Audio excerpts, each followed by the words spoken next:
Ooh, welcome everyone to the Sports Gambling Podcast. I'm Sean, stacking the money green with my partner in picks, filling in for the great cream dog, Mr. Terrell Furman. What's happening, Terrell? Oh, it feels great. It feels great that today the New York Giants get back in the winner's circle. Those losses were exactly what we needed to, build that narrative for I us like it. and to build the revenge story because we got to beat some teams when we get back into the playoffs. So we'll beat Seattle again. We'll beat Dallas again. We're gonna go back and we're gonna get to the playoffs. It's giving me 2007, Sean.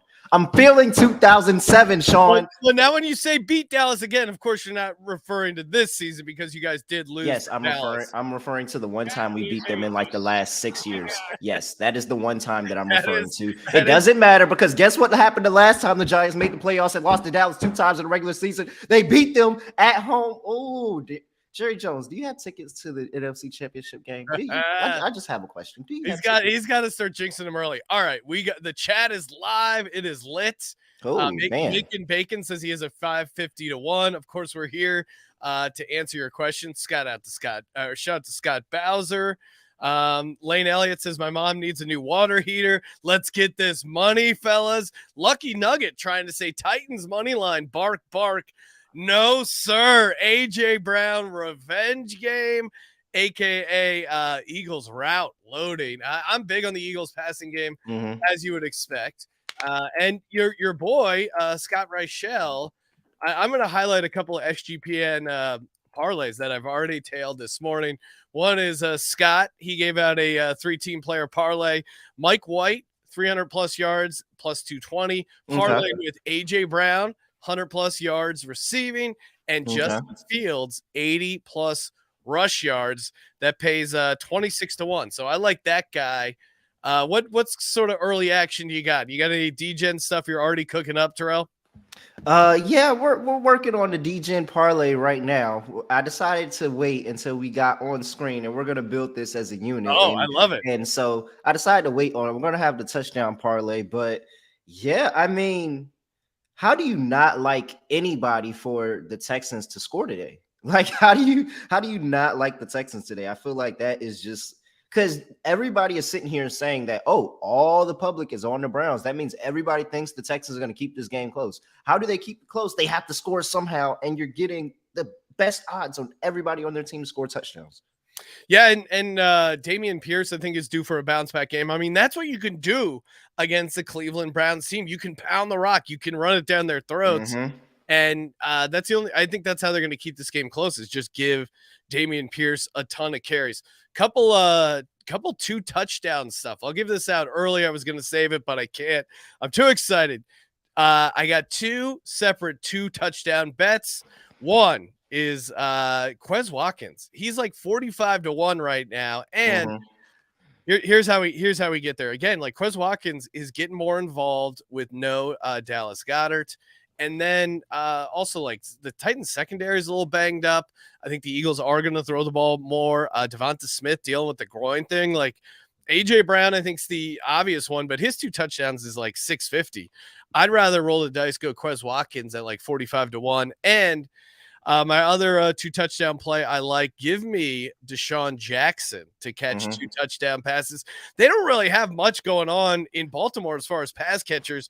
Andrews has had a couple drops. I don't know if I do know because I sent you the highlight. Yeah, I was about to say, Sean texted me at like 12 o'clock in the morning last night, was like, hey, do you know who the fastest receiver was of the NFL last week? And I'm like, no, but I feel like you're going to tell me. And he's like, oh, yeah, Deshaun Jackson. We're taking them 2 touchdowns. And I'm like, all right. You chose 12 o'clock in the morning to troll me. I like it, though. But, yeah, Deshaun Jackson, he had that one deep bomb with the Ravens. And it's just they don't have a ton of receivers, honestly. And Lamar in limited reps seems to have some chemistry with him. So I think that's interesting. We're also going to be answering your fantasy questions, betting questions. Keep it going, chat. Jake Paquin, Merch God. I'll let you answer this one, Terrell. Pretend Dak isn't a Cowboy. Do you go with Dak or Justin Fields? How can you not? I think you still have, even though he's banged up, even though he's coming back, like the Justin Fields rushing stuff, and especially with all his receivers out, I don't know. Maybe they don't rush him. What am I missing here? So I literally just hit our football doc up today and Okay, great. asked him, "Hey, what are we doing with Justin Fields today?" Because he had the shoulder injury. He says, word for word, he's in my lineup! Exclamation point. 2 full practices to finish the week, and the injury is to his non-throwing shoulder will help. It'll still be painful, but shouldn't limit his throwing or running ability too much. He's just going to be more inclined not to take too many hits. So that was from our football doc expert, that was a good sign for me. So I'm starting Justin Fields in my league as well.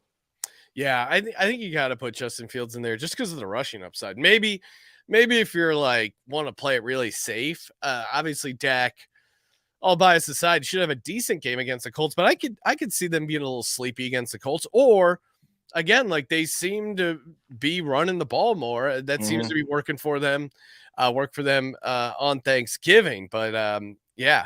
Alan Cooley checking in, Juju or Zay Jones PPR. That's a good one.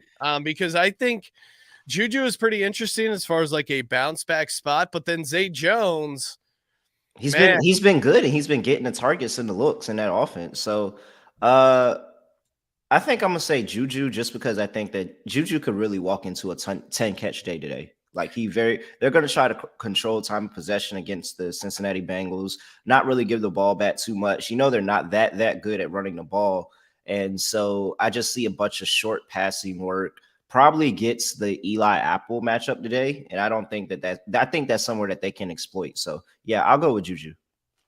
Yeah, I'll go Zay Jones just to embrace the debate here, because I do like that game script in a dome against the Lions defense, and he's been getting more and more consistency. I do like if you're playing a DFS lineup, I think Juju is kind of the more interesting play, because I think he'll catch a little bit of less ownership. What else we got here? Nick Green wants to know ETN or Piron in the flex. It does sound like Joe Mixon isn't a go. I think you got to take ETN. I would just do one more pass on the injury report, but assuming ETN's like 70 or 80% of his normal volume against the Lions defense, that's a good spot. What do you say, Terrell? I think I'm gonna go ETN as well. I think I'm gonna go ETN, and it's really just. Don't we think that this is going to be like the $1 million game this week? Like, is this just another Lions $1 million game this week? And if I sit here and think about how ETN has been used in the passing game, and the fact that they are actually like they're using him kind of like how we thought he was going to be used before he had that energy. Like, it's took a year and a half of injury, and then first half of the season where James Robinson was still there. Now that James Robinson is gone, and he's the guy and a focal point in that offense, and it looks like slowly but surely, and more than likely by the end of the season, he's going to be the go-to option. Like, it's not going to be Christian Kirk or Zay Jones. They're not going to try to spread around to the wide receiver. It's going to be similar to how the Giants treat Saquon Barkley. Yeah. No, I could definitely see that happening. All right, more questions keep rolling in. What do we got here? West Virginia Punch Drunk 1. Better play today, Steelers or Bengals? I am on the Bengals and the Steelers. I think they're both solid plays. I would lean Steelers. Again, I know it's Kenny Pickett on the road. I'm going to double check TJ Watt. I haven't seen anything. TJ Watt was dealing with a little bit of a rib thing, but it seems like he's good to go. And I liked what I saw against them, Indy. What about you, Terrell? Do you what side are you on these games? I'm on the Chiefs for the Bengals game. I'm on the Chiefs in that game, but I am on the Steelers, so I'm gonna have to say the Steelers. And it's in a dome. I was supposed to go to this game. I'm really disappointed. I was supposed to go to this game. Yeah, didn't end up making it. But yeah, it's in a dome. I know Kenny Pickett on the road, but Atlanta, Atlanta's falling off a cliff from the beginning of the season. And every single week I sit here and say, okay, well, maybe they turn around. Maybe they turn around. They never do. So I think those are two tough plays, but I would take the Steelers. Oh, this one's right up your alley, Terrell. Favorite 2 prop bets for today. We did a whole episode breaking down the 5 that we really like. I mean, for me, Mike White passing yards, I think everyone's giving it out, But yeah, that's sitting around 240 receiving yards. And then going back to Quez Watkins, you can get over his receiving yards at like 9.5, 10, 11, 12, whatever it is. He can get there in one catch. So those are two I really like. But what about you, Terrell?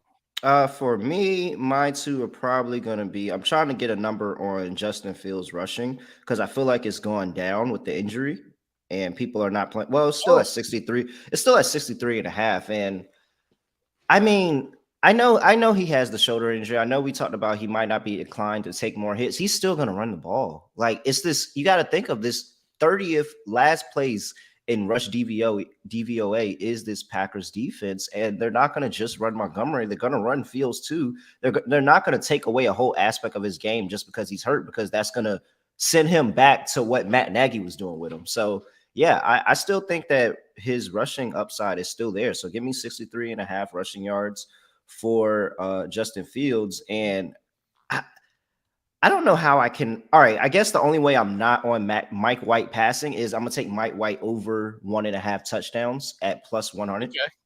So I'm trying to find some way to be on Mike White without copying, and I can't not be on Mike White today. So especially because Patrick Peterson is not even thinking about them. He's thinking about Kyler Murray. He's been talking about Kyler Murray the whole week. He hasn't said a word about Mike White. Like if I'm Mike White, I'm feeling disrespected because you're talking about Kyler Murray in a week where you're playing me. There is no way that I'm going to stand for that.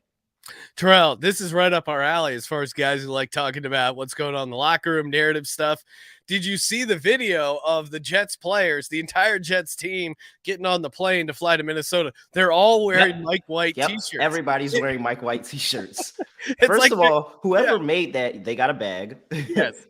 Second of all, the whole team is behind them. The whole team is behind them. And there's a stat that I just got sent to my phone in a group chat that I'm in. Love it. Jets are 5-0 ATS in the first half of their last 5 away games. So you're telling me that they're good. They're a good first half team on the road. I have a potential for a first half touchdown already. I can get to. Mike White's going to have a great day. This defense for the Vikings is soft. They're overlooking this Jets team. This could be an upset. All right, we got a interesting fantasy question. And he goes, I love how you preface it. Cole Morrissey says, serious question for my fantasy playoffs. Start Lamar or Kenny Pickett? Wow, what a and I think this is it's not a bad question. No, I think this is a pretty tough call because here's what you have going for the Steelers is, again, it's a non-conference dome game, which I love for DFS. So there's 3 non-conference dome games that I think are great for DFS overs props. You have Vikings, Jets. Again, Vikings, horrible defense. You have Lions, Jags. Again, like both those teams playing shootouts all the time. And then the Steelers-Falcons game, I think, could get a ton of scoring. And Pickett has been a willing rusher. Then you have Lamar Jackson, who, again, obviously much more experienced, much more of a finished product at the quarterback position, but they're playing the Broncos. Like these Broncos games end up being so ugly. Like in our high stakes fantasy league, Kramer and I have Lamar, and he's kind of been our anchor. He's kind of been killing us. He started out those first 3 games so good, and he just hasn't really. Some of it's on the receivers, some of it's on him. Like he just hasn't found a great breakout game. And then the Broncos games are always so ugly because Broncos don't score any points, so the other team doesn't really need to, play up. And they just end up like this Broncos Ravens game feels like it could be 20-10, where I wouldn't be shocked if the Steelers is like 34-31 or something crazy like that. So, man, this is tough. I guess here's the thing. When it comes down to fantasy stuff, I go, which one will I feel dumber about? I would feel dumb if I didn't play Lamar Jackson today and I played Kenny Pickett. So I have to say Lamar Jackson. That's where I was going with it. Yeah, because if you end up losing with starting Kenny Pickett over Lamar Jackson, you're going to feel like a complete idiot. Now, if you end up losing with Lamar over Kenny Pickett, you're like, it's like, oh, well, it is what it is. Like, yeah. Someone was asking about Kramer's first half parlay. He did send that in. I will read it off for the folks who missed it. follow Kramer at Kramer Centric. He always likes those followers, especially follow him on Instagram. He's up to 12 followers. First half parlays. He's even got a total in here. I don't know what this guy's up to. Hey man, he's at a soccer game. He doesn't know what he's doing. He parlayed some yellow cards in here. Here's his first half parlay. He's got Pittsburgh, Atlanta over 21, Eagles -3, Detroit -0.5, Giants +0.5, Houston +4.5. Man, it's as much as I enjoy disagreeing with Kramer, I don't know which of those legs I would take out, because I think I would be on the same side of all those guys. Eagles very good first half. Lions, I'm on them overall, but yeah. All right, here's we're gonna be. I think we're gonna have a good. Yeah, no, I like all of it.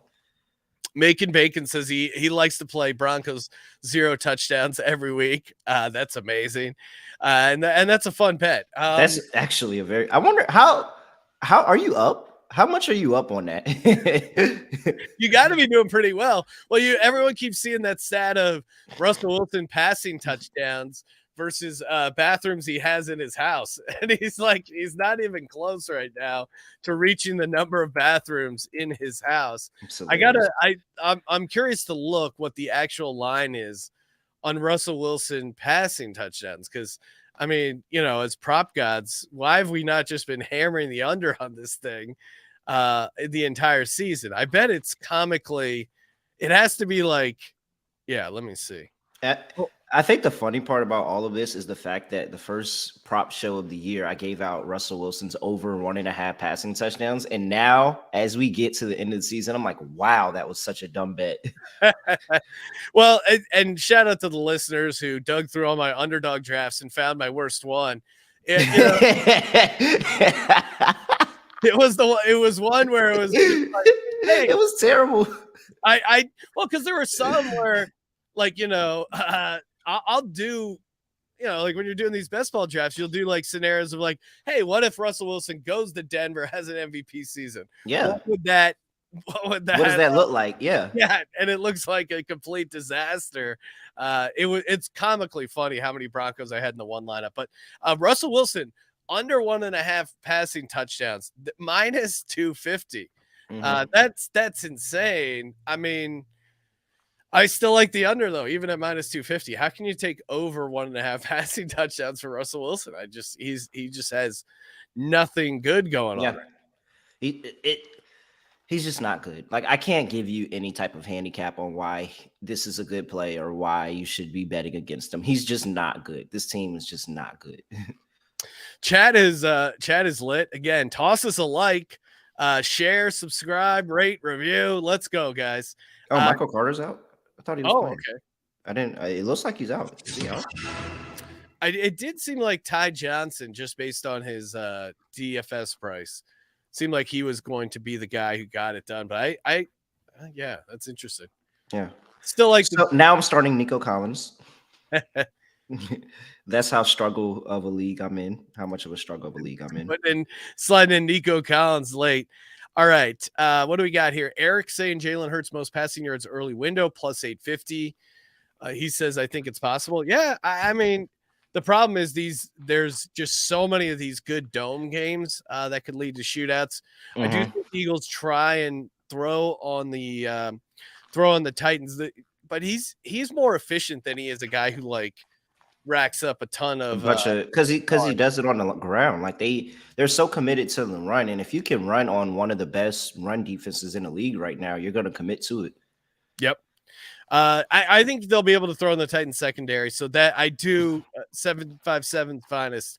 I'm co-signing that. Jake also throwing Kenneth Walker. Shout out to the 757 too, definitely. Oh yeah. Kenneth Walker over 72.5 rushing yards for Jake Paquin, throwing that out there. I like me some Kenneth Walker, and now no Aaron Donald. I think they're also missing their other defensive tackle. Seems like a great spot. Any thoughts on Kenneth Walker and Seahawks Rams in general? Yeah, no. I mean, I want to sit here and say the Rams are going to be in this game because it just makes no sense. Like, it just doesn't make sense. And I think that that's probably a spot where people try to overthink it a little bit. But I don't know why the Seahawks aren't favored by more. I really don't. And I know we're sitting here talking about we're laying 6.5 points with Geno Smith on the road, but this Rams team is depleted. This Rams team is depleted. They're going into pure tank mode, and the worst part about it is they're going into tank mode with 0 picks. So you're tanking for no reason at this point. So you're literally just saying, all right, this season's a wash. We're going to hope that everybody's healthy next year and we can just run it back then. Accidental tanking is seemingly like what is happening here. It's weird. I guess you would talk yourself in the idea of like, hey, it's a division game. You know, Rams are a home dog, but to your point, like there's just no one out there on this team. And Seattle is desperate to, like, you know, they've lost 2 in a row. I think they're going to be a desperate team. So I'm on Seattle here. Terrell, what about in general? What are your you got a couple locks for the good folks here? Well, Texans plus 7.5. Let's go ahead and lock that up. Okay. That's in there. I've already bet that today. Despite the live movement, I really want to get to the window on the Chargers before the game starts. I'm trying to figure out the best way that I want to play it, but Superchargers. I can't trust this Raiders team. I can't lay points with this Raiders team. I'm trying to figure out how the line flipped or what's going on, what injury happened or what, but I feel myself getting to the window on the Chargers before that game starts.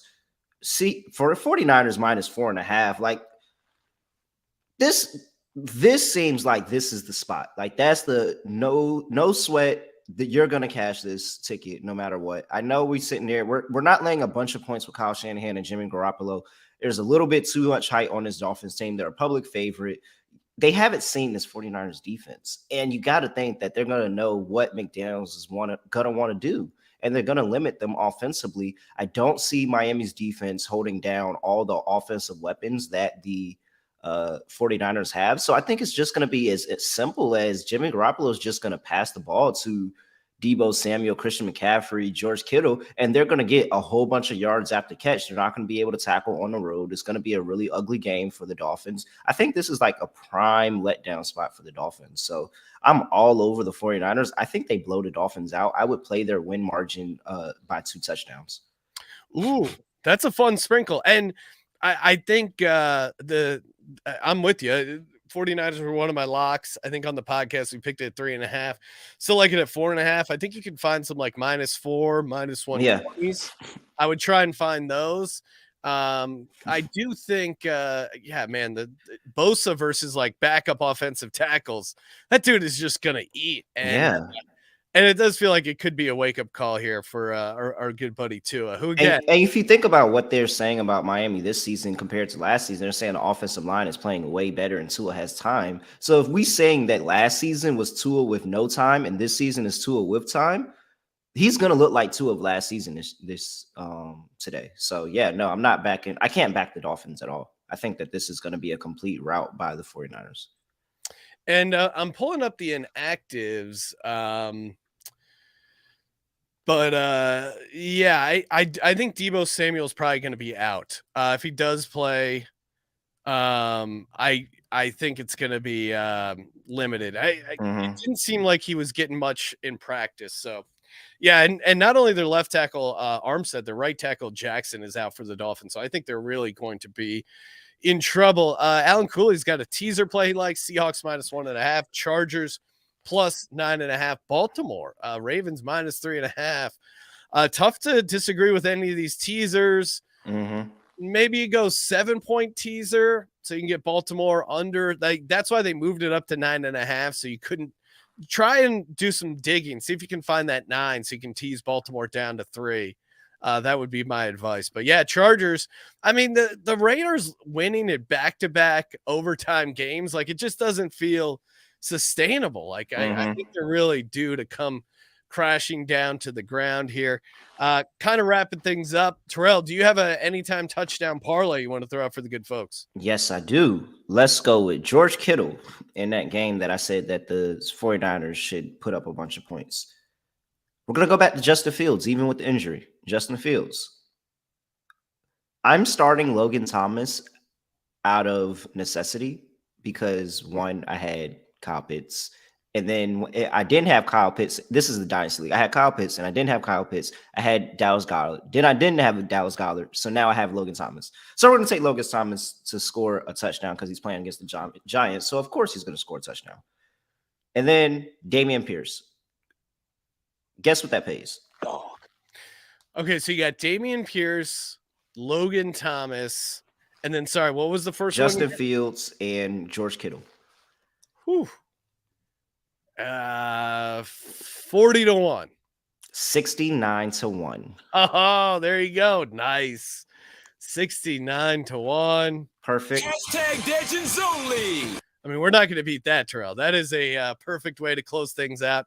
Of course, my 2 touchdown DGen plays, Quez Watkins and Deshaun Jackson, both 45-1. And one last one here before we go. I saw Cameron Kerr tweet this out.